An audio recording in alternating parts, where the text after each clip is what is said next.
Alright, before we go to Death Heim, let's go back to Northwall, and I'm going to explain to you... let's see, what do they got? Thank you, our master, for ridding our land Northwall of all monsters. We can now carry on by ourselves. Thank you for taking care of us. You're welcome, my dudes.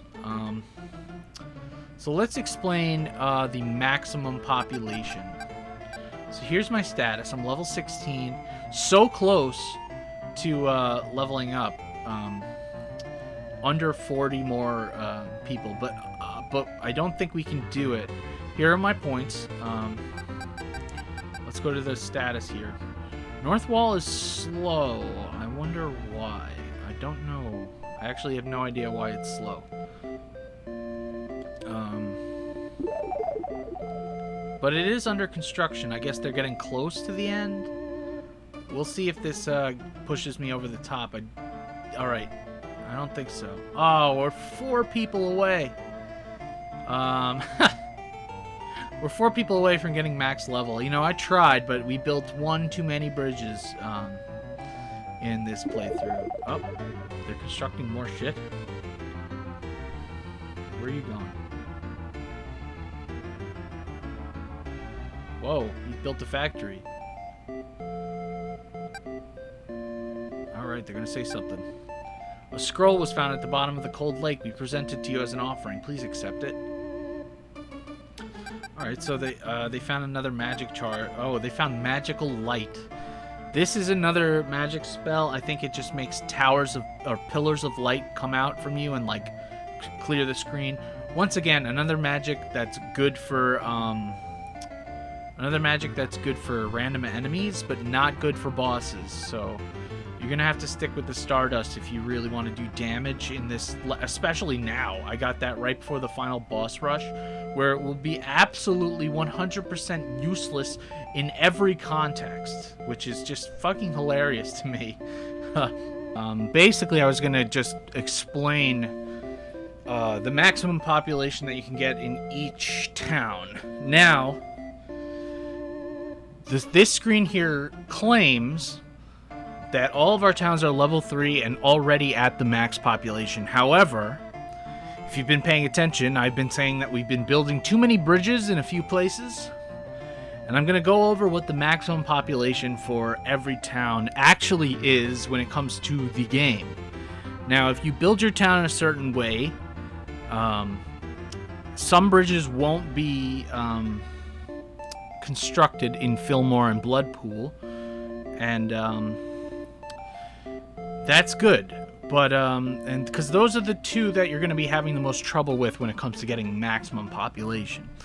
Fillmore, the max is 914. We have 882. That just shows me that we built way too many bridges. Bloodpool is 850. We have the maximum is 874. So we built, I think that one we built 10 bridges, which was way too much. Cassandra, maximum is 874, we've got that. Itos is 802, we've got that. Marana is 538, we've got that. And Northwall is 650, we've got that. So, if we had just spared one bridge in Fillmore or Bloodpool, we'd have been level 17 and had full health to take on the final boss. Now, it's not like the final boss is crazy hard to beat without being max level. In fact, it's quite the opposite. Basically what you really need are the one-ups and the continues if you want to do well in the final battles. So let's do it. Let's go to Death Heim. Now this is a Mega Man style monster gauntlet. It's really hard, but I'm sure it's possible. I can't do it to beat everyone on one life. But I will be strategically using my lives and magics for each boss in order to squeak by and get to the final boss, which can be beaten without magic, because you'll see. Alright, so our first boss, there they are. We have 7 bosses ahead of us, and we have to take them on Mega Man style. Let's do it! We got this guy. He's much faster. He's hard to do hits on. I like to cast magic because that absolutely shreds him. And that guy's done. Undone. On to the next one. So, as you can probably already tell, all the bosses have been rebalanced to be harder or faster or deal more damage. Like we've got this guy here. You don't want him to stand on the top there.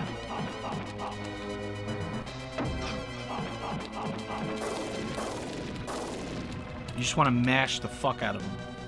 Alright, so I did too much damage to him, so now he's gonna be the wolf. Damn. Alright, we just tanked all his blows and we fucked him up. Now, we're gonna move on to the third boss. I have quite a lot of health here, more than I usually do, so I think I might be able to take him down. It's the Pharaoh head. He's pretty much the same. He, oh, he's not. He shoots that energy ball much faster.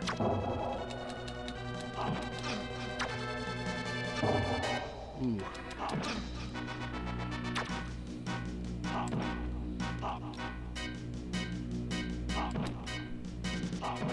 Pretty good.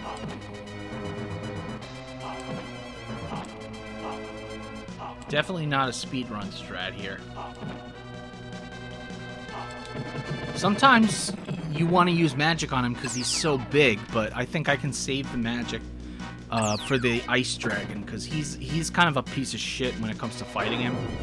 But yeah, so next we got, I believe, the wheel.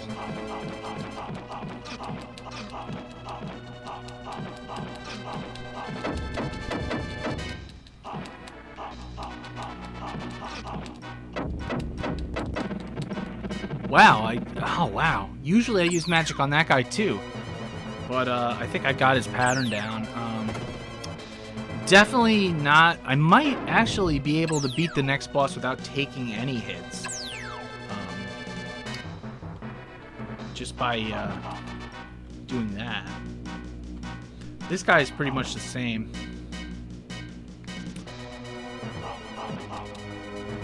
I'm doing shitty here. Alright. Oh.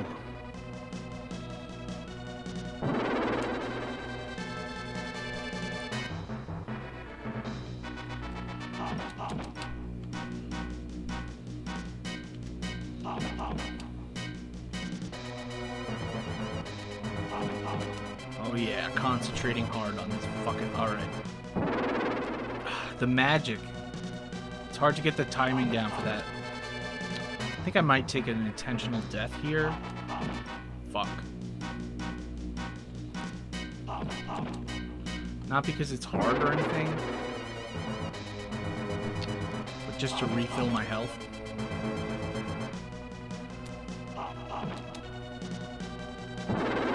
Ooh, that was close. Ooh, yeah, alright. I could have... I jumped way too early. But now we can just take on the boss again normally, like normal. Without fear. I'm totally ready for you, dude. You don't even know. Damn it. Ooh, that's the first time I got hit by that. That's never happened before.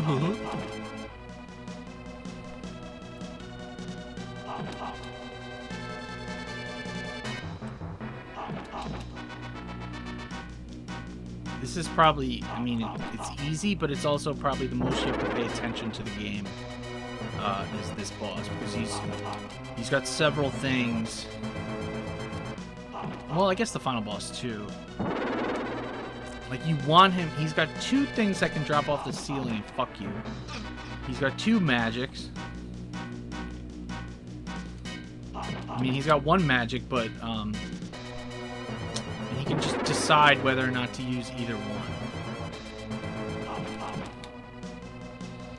But he's not impossible.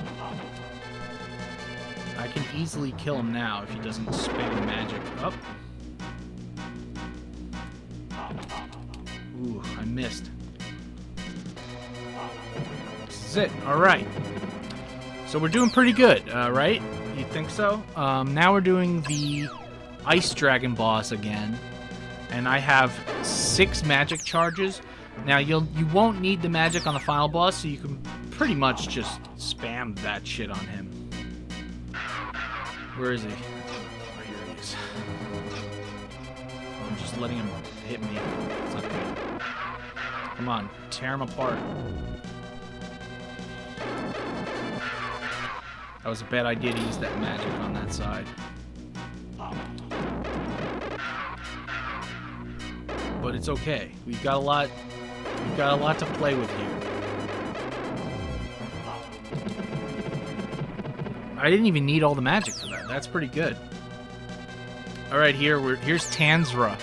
We're about to come upon Tanzra, the final boss. He's got 2 forms, so it's basically like 2 bosses. What you're gonna want to do is you're gonna want to dodge these meteors.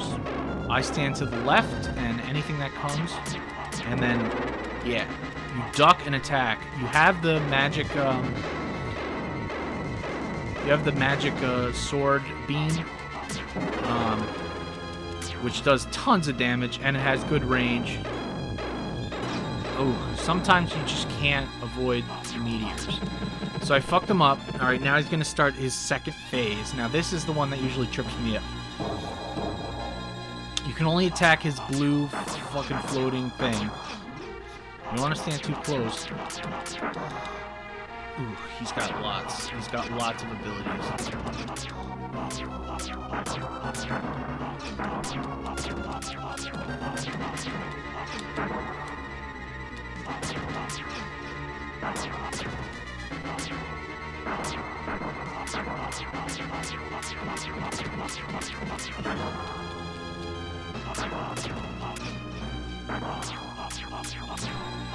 Yeah, basically I'm just...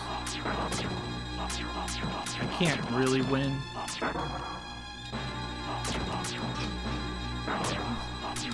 He's too tenacious. Alright, I could have... I mean, I fucked up at the end. But this... Luckily, I mean, you have to do his first phase again. But it's much easier to take no damage on the first... Oh, fuck! Fuck! I forgot you have to stand pretty close to him. He's not being nice. So he's a 3-cycle kind of guy.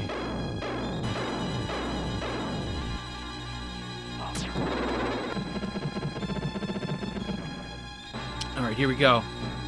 Final form.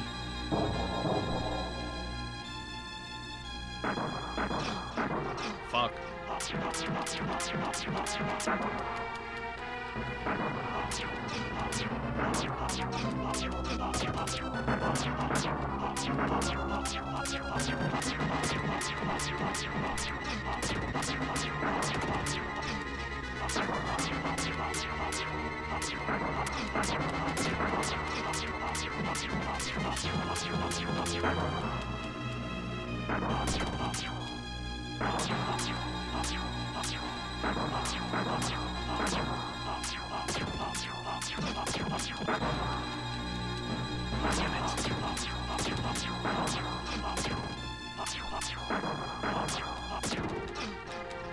Fuck! Oh my god, I was so close.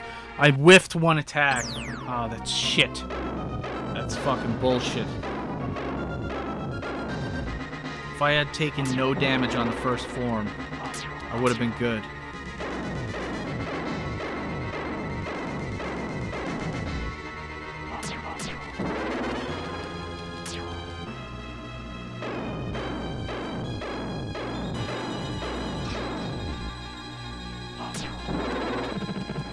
Being very nice. He was nice that round.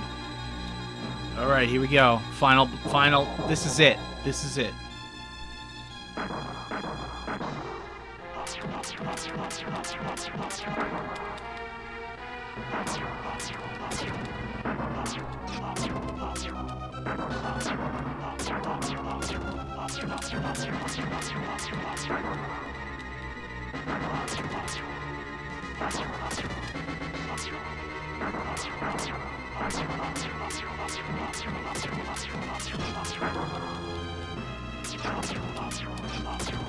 Shit. Oh my god.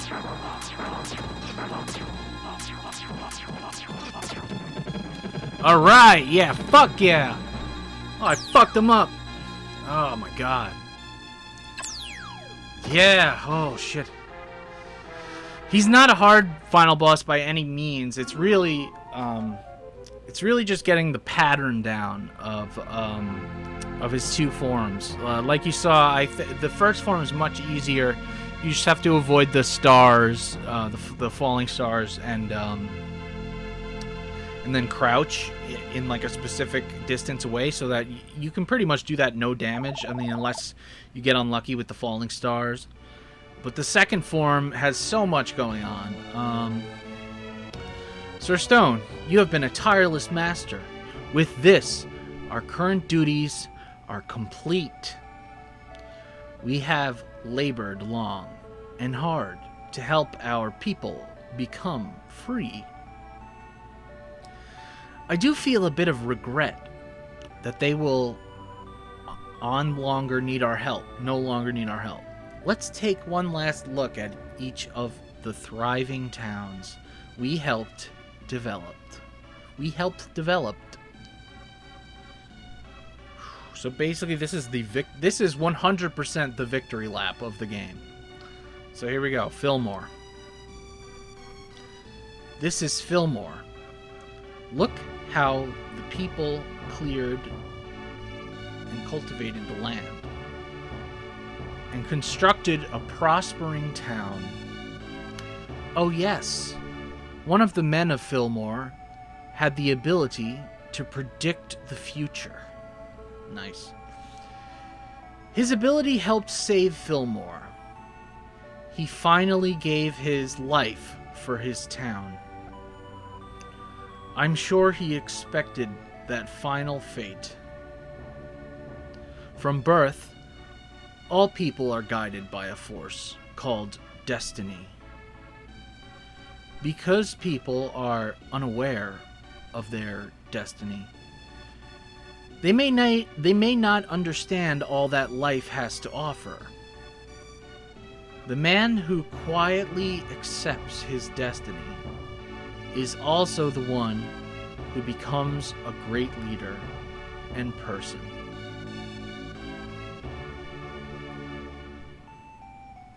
It's kind of deep, actually. This is Bloodpool. The lake has already returned to its beautiful blue color. Oh yes, there was an energetic boy named Teddy. Sir Stone and I are supposed to treat all people equally. But since he was such a likable young boy, he received much of our attention. Yeah, we gave him bread. Oh, do you remember that the people of Bloodpool had to draw lots to decide who was to be sacrificed? At the time, I didn't tell you, but I knew whose lot was drawn. It was Teddy. I knew that too because his mom pretty much told us. She's like, save my son Teddy, he drew lots. I was like, oh shit. This is the desert town Cassandra. Now, there is very little evidence of the once massive desert. People said that they were drawn into the pyramid by its magical powers. But should we believe this? The monsters living in the pyramid were nothing more than reincarnates of the human slaves who built the pyramid. Their spirits remained, drawing people's minds to the pyramid. Now, the pyramid is sealed and their souls saved. They will be reborn as human beings.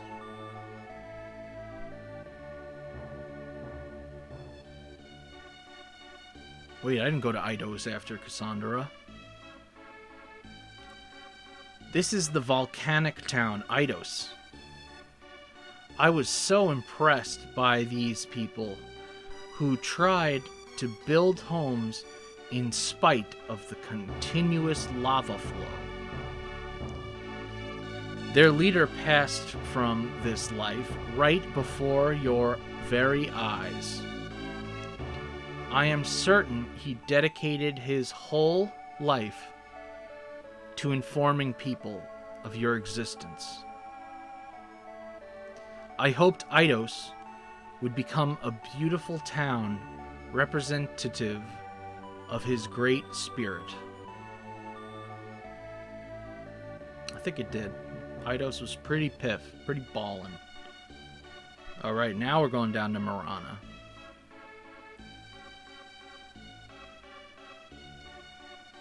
This is the jungle town, Marana. My, they have built so many homes on such a small island. I felt very sad when the town's 2 leaders were tempted by the wicked mirror. Mirror? What fucking mirror? But human beings have a tendency to choose the easier way when faced with difficulties. Mirror. Having seen the people's weakness, I felt obligated to lead them in the right direction. Thanks, Cherub. Thanks. I'm gonna call you Jacob. Thanks, Jacob. Alright, what's next? North Wall?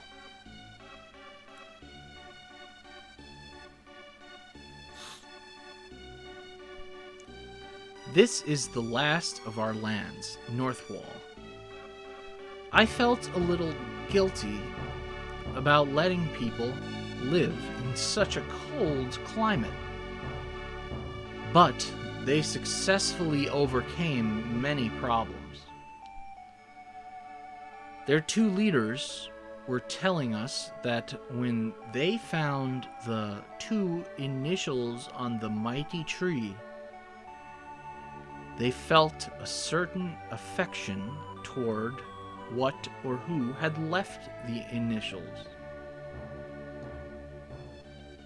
I think those 2 leaders were sweethearts who had lived here long ago, but were killed by monsters. Their spirits have since come to dwell in these bodies. If my story is correct, the sweethearts have finally reunited after a long separation. Even though they don't remember, isn't it a beautiful story? This being so, it seems your people, as well as yourself, have had hard times. Sir Stone, why don't we take a look inside the shrine? Sure.